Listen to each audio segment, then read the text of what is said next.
नवंबर आ गया फिर से, उदासी साथ लाया है।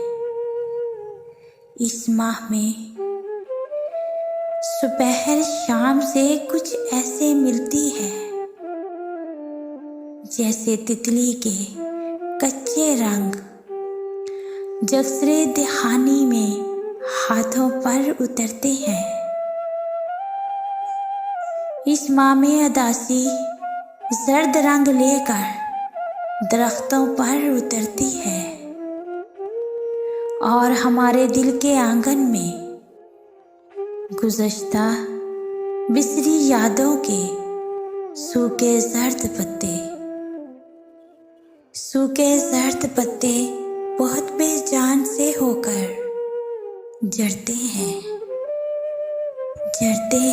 उतरते हैं, बिखरते हैं, हवा से उड़ते फिरते हैं, गुजरते वक्त के बेरहम से कदमों तले करकराते हैं। यूं ही यादों के बिखरे जर्द पत्तों के पुरकैफ से जुर्मट और नवंबर की उदासी, यूं ही यादों के बिखरे जर्द पत्तों के पुरकैफ से जुर्मट और नवंबर की उदासी हमको बेहद रास आती है।